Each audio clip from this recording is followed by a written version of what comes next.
Hi everyone, Ravi Singh from Remax Hallmark Realty Connexus Group. Thank you very much for joining me for State of the Market episode 15. It's with a great deal of pleasure that I come to you from the new training center for Remax Hallmark Realty, located at 1 Duncan Mill. We had a little bit of a technical challenge this morning with regards to just getting the laptop working, but we're ready to go. And today, hello Jesse, Richard, Stephanie, Conrad, Neil, Karina. Hi, everybody. Today, I have three stories to tell. And these stories that I want to tell, they're all related to real estate, but they're actually fully stories, right? When I say that, I mean, these are things that people can relate to. These are real situations that people go through. And these three stories, they all have a different, Tom, how you doing? They all have a different impact on how we evaluate the market. And being involved with the volume of buyers and sellers that we're involved with, we have a good sense, we have a good finger on the pulse of the market, right? So that being said, the first story that I want to share, and let me just disclose that everybody will be anonymous. These are related to properties that have already sold and stories that related to people that are finished transacting. But the first story I want to share is with regards to a retired couple. And they're downsizing. Very sweet couple. They've lived in the same home for 45 years. And they interviewed a number of agents, and they got to us, and they interviewed us, and they told their children that they were very satisfied with us, and they decided to have us sell their home. Well, bringing their property to market involved a lot of specialized skill. And what we did, hello to everybody following, what we did was we prepared the property as best as possible.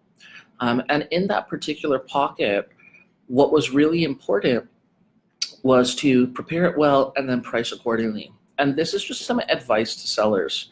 Talk to realtors, get an idea for where you should price your home, because the actual listing price is probably your most important marketing tool. A lot of people look at advertising as marketing, but this is business marketing 101. Marketing is also pricing, promotion, preparation, packaging, everything. And the way that you actually price the home is very important. So we priced it well, and we had some interest. People came through in and out, and then we negotiated with the buyer. All right, now that's an interesting thing, because in Toronto, we've been seeing multiple offers for so long that the idea of negotiating with the buyer has somehow become something that we don't consider very often. We negotiated with the buyer. And when we did so, we ended up getting terms that were satisfactory to everyone. Those downsizers, the important thing in my career is, and my big why is the opportunity to give and help. And that's their life savings. That home is their life savings. Whether they get X amount of dollars, or X amount plus 5,000 or plus 10,000 or minus 10,000, that's based around the job that we do. Right? That's what we do as real estate agents. And with gratitude, we were able to get an offer, negotiate good terms, and move towards a sale for those folks.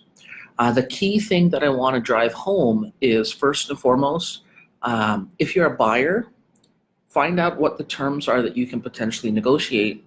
And then secondly, if you're a seller, make sure that you price for absorption. And depending on where you are, in the city and what type of home you are, you need a realtor to sometimes tell you things that you might not want to hear. All right, so we priced right, we are sold. As a matter of fact, we are sold, and there's tons of other properties in the neighborhood that didn't sell. So keep that in mind. The second story that I want to share today, it's a totally different experience. So I have a client, great young guy, very driven, has always been sort of pretty good with his money. And what he did was, about 5 years ago, he bought a property through pre-construction. He bought that property, and he's been renting it for a couple of years now. Just a little junior 1-bedroom. And I met with him this week. And when we met, we met because the tenant was leaving. And he wanted to ask me just a very basic question. With the downtown condo market in King Street doing as well as it's doing, is it worth it for him to sell?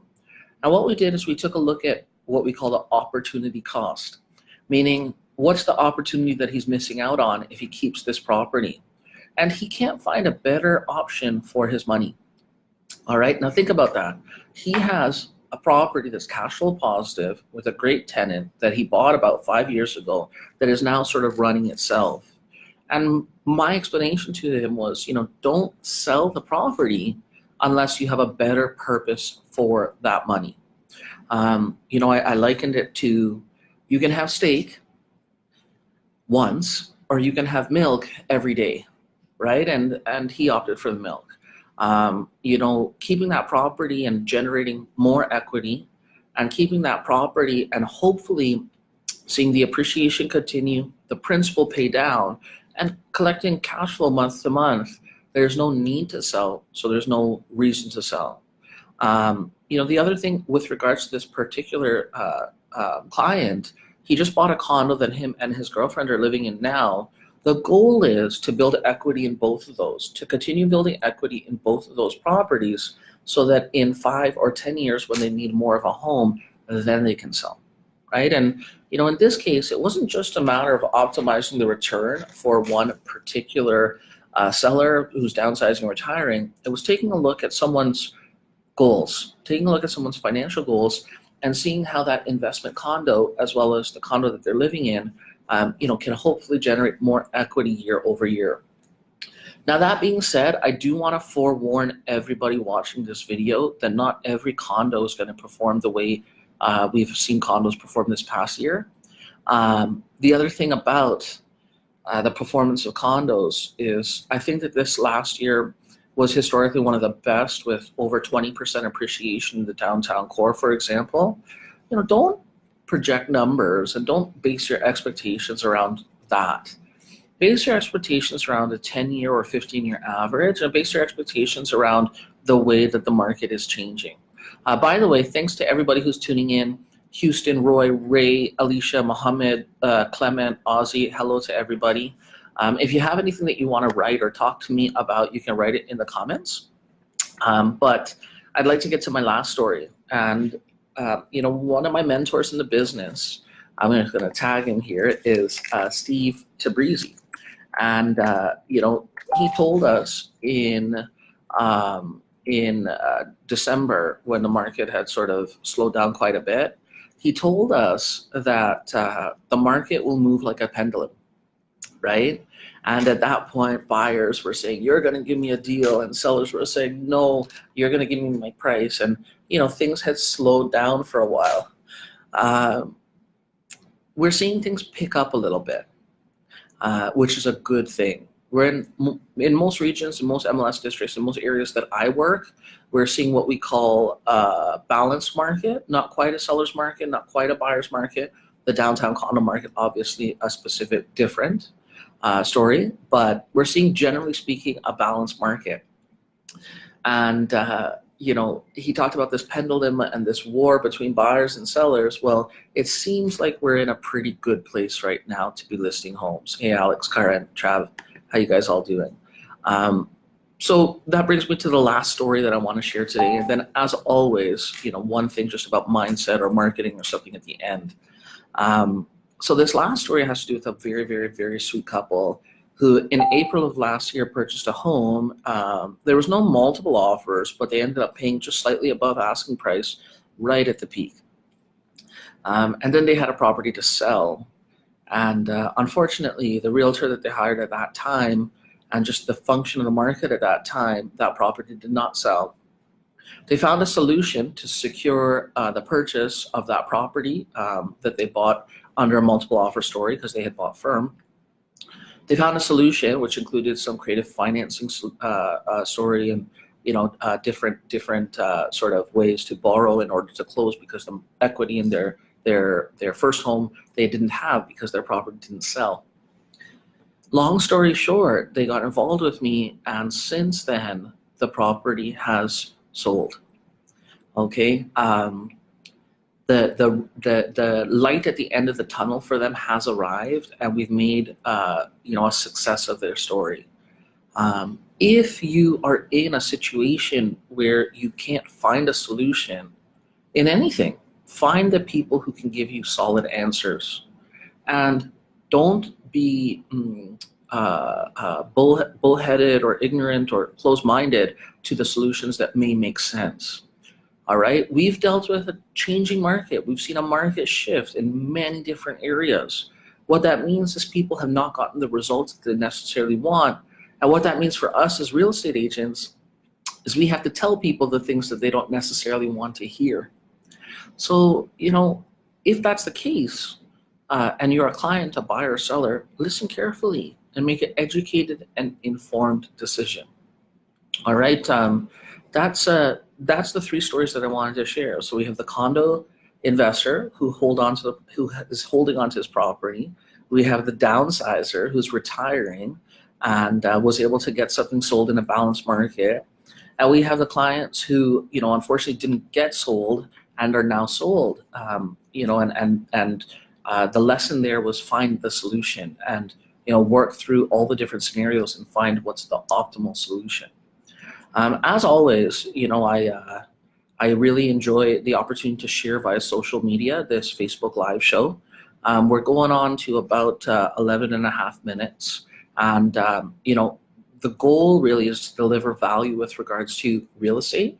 And these three stories just illustrate different experiences that we have as being realtors on the front line. The last two things that I want to do is say, if you're planning on selling, there's a seasonality to the market. And the market tends to slow down as we get into the depth of summer and then tends to pick back up around Labor Day. So keep that in mind. And if you want to get on our calendar, we're happy to work with you. We're grateful for all the business. And then the very last thing I want to talk to you about, and I'm actually going to tag Barbara Brindle, who is another one of my mentors at my office.